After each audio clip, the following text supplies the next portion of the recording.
from Singapore as well. His name is Gomez Jovian Messiah. Thank you very much. You have been Latinized, so your name will be very difficult for our Asian pronunciation. Thank you very much.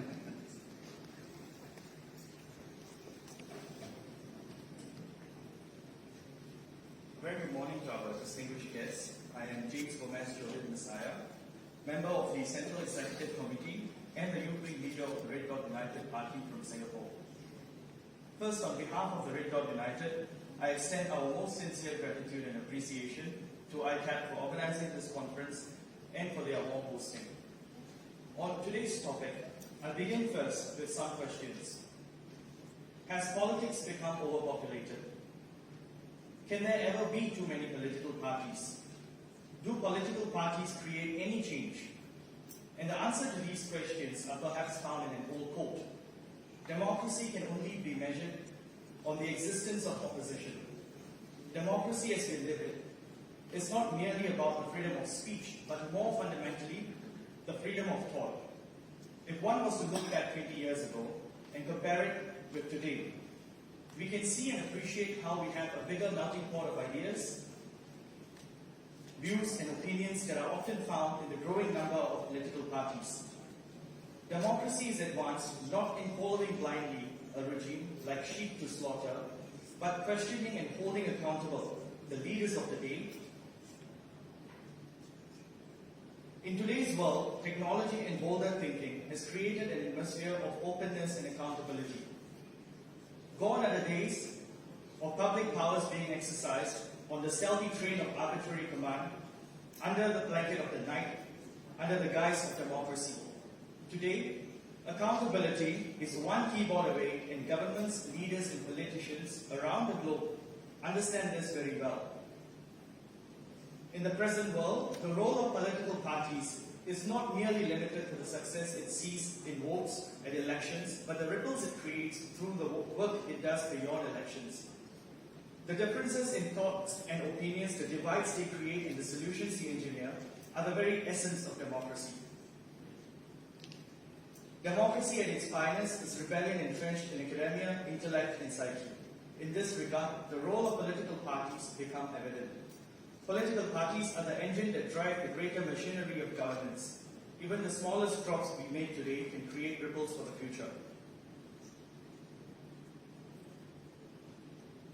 In the closely connected world we live in today, that is wide both regionally and globally, the interconnected nature of our economy and harmony requires countries both regional and beyond to work together.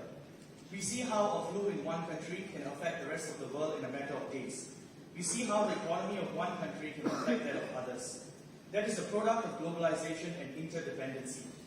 We are connected with each other, and the best we can do is learn to do better for ourselves. Real growth in democracy is not merely in polls and surveys, but in respecting that in politics, as politicians and as ambassadors of democracy, the voice we use to front our policies do not belong to us, but to the people. In respecting the interests of the nation and the trust of the people before our own. We see today the harmony shared by the Western world. Yet Asia today on many fronts is divided, and infighting is perhaps our greatest paradox. Asia, unlike her counterparts, has not realized its potential if it worked together in harmony. I take great comfort in knowing that Singapore shares a very good relationship with our Korean counterparts, which has led to many opportunities for both countries. From construction to technology, we see many big Korean companies charting new paths in Singapore, and in the process creating jobs and improving economy for both countries. In a similar way, we share the spirit of openness and mutual cooperation with most, if not all, of the states represented here today. Unity and harmony is etched in the DNA of Singapore. We have 4 different races in Singapore, and it's a state made up of a rich cultural diaspora. The growth we have seen today is a product of racial harmony and strategic planning.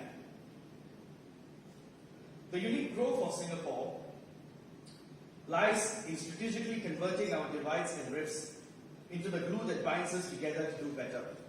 We have a unique democracy in Singapore. And the beauty of democracy is not merely irresponsible transparency in the name of freedom, but a responsible debate through accountable platforms. And the cardinal tenet of democracy is therefore found in the many forms it takes throughout the world, in states and nations that practice it. In Singapore, which has been a one-party government since the start, it is heartwarming to see the many new political parties that have formed.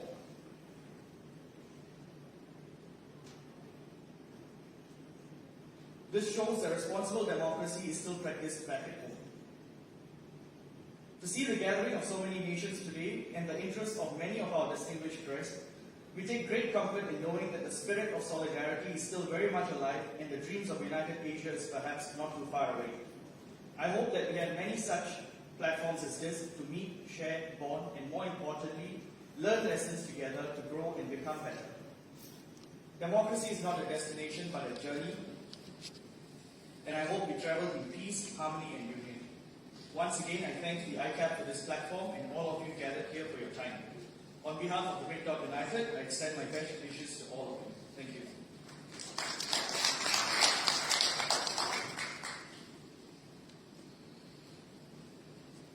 You have heard two leaders from our Singapore, one of the what we call island states, country, but one of the strongest states that have promoted multilateralism and trade and connecting to the world. And thank you very much. You have a very sharp and clear message.